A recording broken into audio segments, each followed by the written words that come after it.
Science centre near post office, Edodi, Vadakara.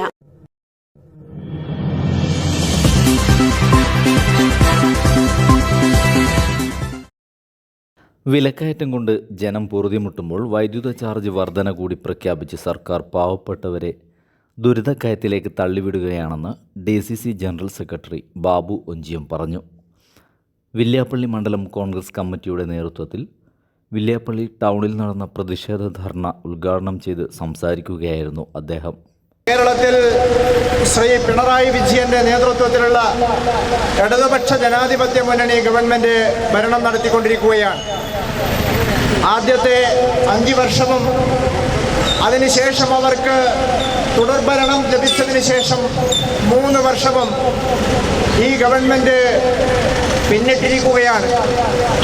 ഈ 8 വർഷം കഴിഞ്ഞ ഈ സർക്കാരിനെ, ശ്രീ പിണറായി വിജയന്റെ നേതൃത്വത്തിലുള്ള ഈ ഗവൺമെന്റിനെ ഒരു വിലയിരുത്തലിന് നാം വിധേയമാക്കി നോക്കിയാൽ കേരളത്തിലെ ജനങ്ങൾ എത്രമാത്രം ബുദ്ധിമുട്ടനുഭവിച്ച് പ്രയാസമനുഭവിച്ചാണ് മുമ്പോട്ട് പോകുന്നത് എന്ന് നമ്മൾക്ക് മനസ്സിലാക്കുവാൻ വേണ്ടി സാധിക്കും. നമ്മൾ ഈ സമരത്തിൽ ഉയർത്തുന്ന ഏറ്റവും പ്രധാനപ്പെട്ട ആവശ്യം എന്ന് പറയുന്നത് വർദ്ധിപ്പിച്ച ഇലക്ട്രിസിറ്റി ചാർജ് പിൻവലിക്കണമെന്നുള്ളതാണ്. കേരളത്തിലെ ഒരു സാധാരണക്കാരനെ സംബന്ധിച്ചിടത്തോളം ഭക്ഷണം പോലെ, വസ്ത്രം പോലെ ഏറ്റവും അത്യാവശ്യമായി മാറിയിരിക്കുന്ന, അവശ്യ വസ്തുവായി മാറിയിരിക്കുന്ന ഒന്നാണ് ഇലക്ട്രിസിറ്റി.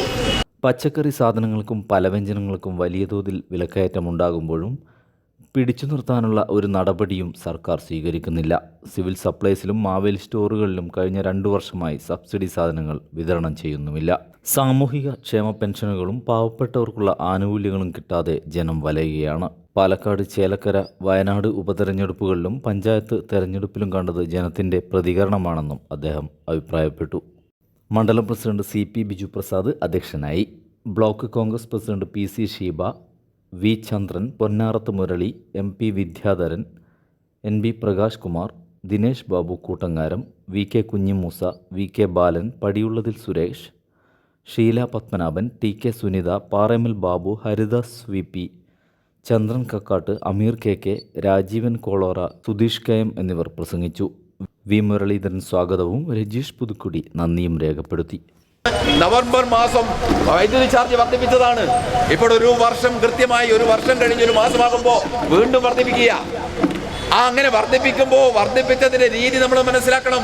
കേരളത്തിൽ ഇപ്പോൾ വലിയൊരു ഉപതെരഞ്ഞെടുപ്പ് നടന്നു. പാലക്കാടും അതേപോലെ തന്നെ ചേലക്കരയിലും തെരഞ്ഞെടുപ്പ് നടന്നു. ആ ചേലക്കരയിലും തെരഞ്ഞെടുപ്പ് കഴിഞ്ഞതിന് ശേഷം, അത് മാത്രമല്ല, ഇതുവരെ ഒരിക്കൽ പോലും കേരളത്തിൽ ഇങ്ങനെ വൈദ്യുതി ചാർജ് വർദ്ധിപ്പിക്കാറില്ല. വർദ്ധിപ്പിക്കുന്ന രീതി നമ്മൾ വളരെ കൃത്യമായി മനസ്സിലാക്കി കഴിഞ്ഞാൽ അതിന്റെ രാഷ്ട്രീയ ദുരുദ്ദേശം നമ്മൾക്ക് വളരെ കൃത്യമായി മനസ്സിലാക്കാൻ കഴിയും. കാരണം ഇപ്പോൾ വർദ്ധിപ്പിച്ചത്, ഈ ഡിസംബർ 5-ാം തീയതി വർദ്ധിപ്പിച്ചത് 16 പൈസയാണ് യൂണിറ്റിന്. പിന്നീട് വർദ്ധിപ്പിക്കുക അടുത്ത സാമ്പത്തിക വർഷം, അത് മാർച്ച് മാസം, അതായത് ഇനി 3 മാസം കഴിഞ്ഞാൽ വീണ്ടും 12 പൈസ വീണ്ടും വർദ്ധിക്കുക. അതേപോലെ തന്നെ നമുക്കറിയാം അടുത്ത വർഷം വീണ്ടും അടുത്ത വർഷം നമുക്കറിയാം പഞ്ചായത്ത് തെരഞ്ഞെടുപ്പ് നടക്കുക 2025-26.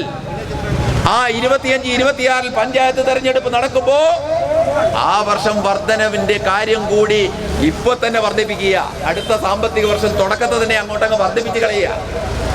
പിന്നീട് നമുക്കറിയാം 2026-27 വർധനവില്ല എന്ന് തന്നെയാണ് പറയുന്നത്. എന്തുകൊണ്ടാണെന്നറിയോ? ആ സമയത്ത് കേരളത്തിൽ തെരഞ്ഞെടുപ്പ് നടക്കുക, കേരളത്തിലെ സംസ്ഥാന തെരഞ്ഞെടുപ്പ് നടക്കുക. ആ സംസ്ഥാന തെരഞ്ഞെടുപ്പ് നടക്കുമ്പോൾ വർധനവില്ല, ഉപതെരഞ്ഞെടുപ്പ് നടക്കുമ്പോൾ വർധനവില്ല.